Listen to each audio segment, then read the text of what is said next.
welcome back. Today, we'll be discussing nihilism, a topic that's crucial to understand the mysticism of the 20th and the 21st century. I'm sure most of you have watched the last video, and I guess many of you have felt it was somewhat incoherent.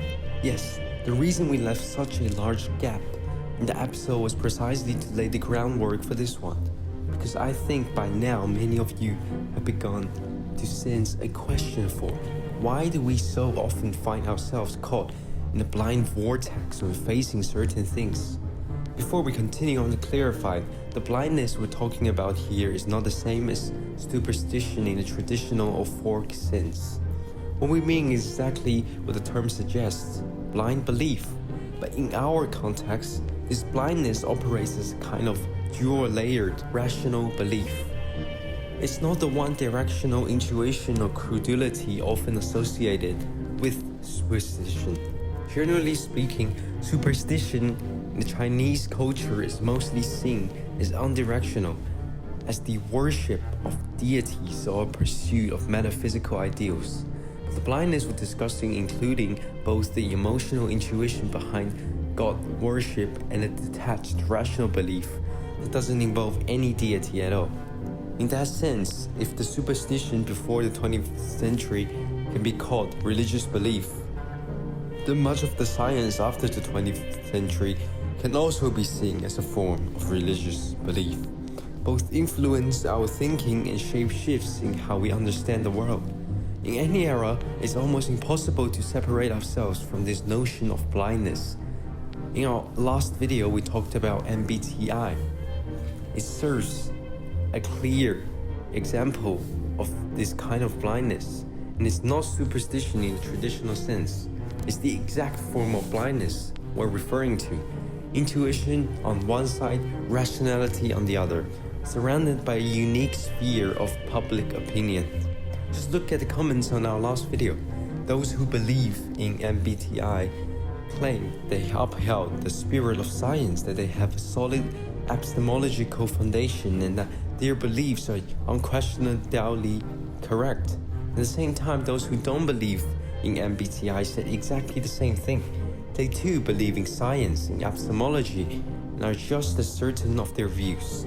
To MBTI supporters, skeptics are victims of bad science or misunderstandings. In other words, they see their opponents as superstitious. But to skeptics, the believers are likewise seen as irrational, clinging to pseudoscience.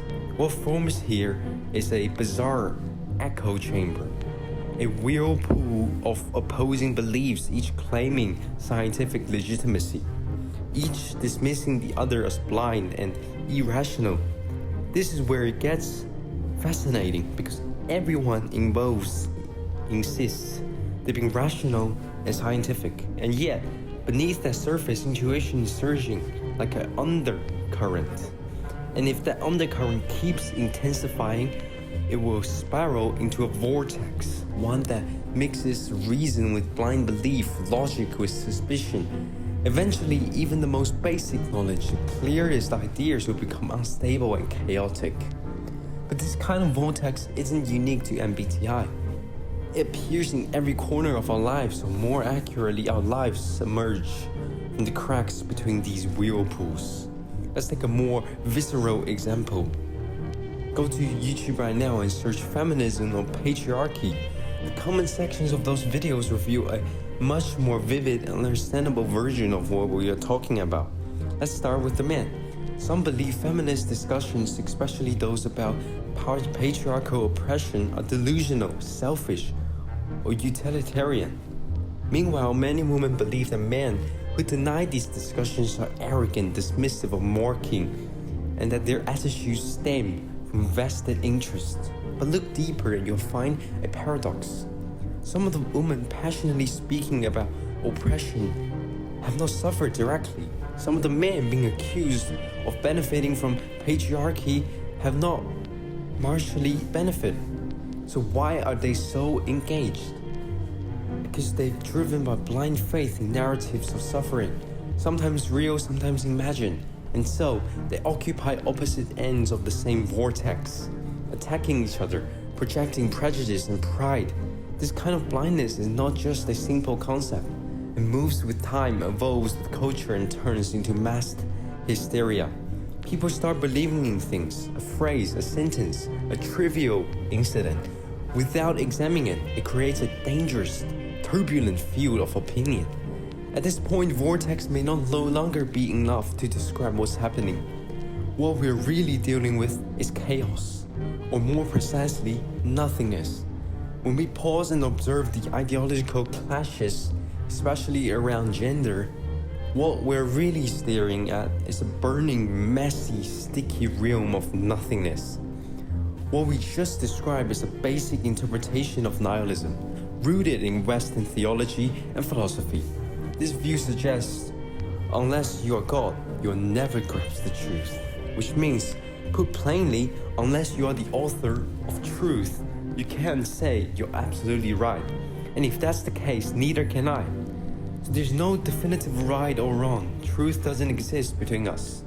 And our arguments? Meaningless. Always were, always will be. Have you ever accidentally wandered into the space of nothingness? Let me tell you a small story. There's a young girl I know, just about to step into the workforce.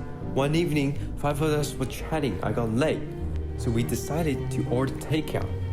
You know how takeout is sealed with staples these days, a way to show it hasn't been tampered with. Normally people just grab the bag and rip it open in seconds, but this girl spent over 3 minutes carefully removing each staple with a hook on the back of a stapler. I was curious, so I asked why. Her answer surprised me. She said that there were many elderly people in her community who often scavenged through the trash to collect recyclables. She wanted them to remove the staples to prevent them from getting hurt. I was stunned. Others overheard and responded with skepticism. Even if you could do that, others won't. You can't protect everyone. You're just being naive. You're just a small part of the whole society. But in that point, that small gesture and conversation around it, you can see the contours of nihilism. Her actions reflected a fragile but beautiful existential emotion, a kind of meaningful absurdity that shines through the cracks of nothingness. Once we understand the core of nihilism, we start to see many of the theories branching from it, touching on morality, epistemology, existence, and even cosmology. Among them, cosmological nihilism is the most deeply connected to our theme of mysticism. This theory states, in absolute terms, the universe has no knowable structure. So the values we try to create, the meaning we protect, they mean nothing to the universe. The universe hasn't made room for us to fill with ideals. It's us who made that space, desperate to fill it with meaning. We mentioned Nietzsche before, the German philosopher who deeply explored the value of existence. Today, we revisit him because he says something very important. Without facts, everything is fluid. What lasts are not truth, but opinions.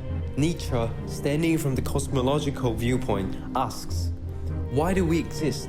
What is the value of existence?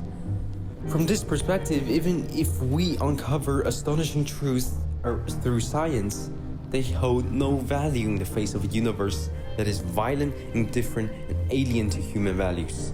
The universe doesn't contain the human virtues we cherish. There's no human nature in nature. There's no good or evil, only accidents. From this angle, the values we treasure are meaningless in the face of cosmic randomness.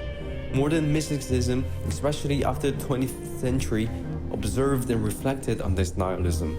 It asserts that the soul draws power because the universe is cold and indifferent. This idea echoes Schopenhauer, who believed that happiness is fleeting, beauty is illusory, and that forgetting suffering leads to disconnecting from what matters. He insists that suffering is the core narrative written in our lives. The soul's desires are endless because the soul is the universe. So if our inner universe loses suffering, it loses all value. This doesn't apply in the literary sense. It's also about how pain becomes deeply embedded, powering the soul, while happiness fades quickly. Think again about feminism. If we apply this mystical framework, The women who have suffered deeply gain moral gravity. Their suffering gives them power and others become blind to them or even worship them. On the other hand, those opposing them, men afraid of losing patriarchal privilege, also draw strength from suffering. Their theirs is often imagined. It's born, not of experience but of fear.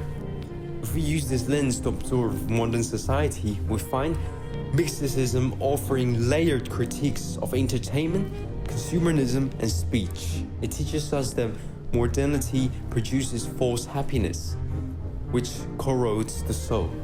People chase illusions endlessly. That kind of fake suffering can't generate real power. It only compensates the truth suffering and tries to erase it.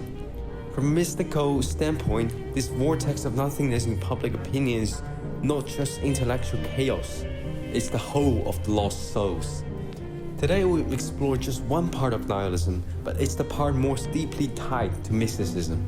So we gave its own space. In the next episode, we'll go even deeper into this phenomena. We'll analyze why this transformation from reality to virtuality is taking place in the public sphere. That's all for today's videos. Thanks for watching and listening. See you next time. Bye.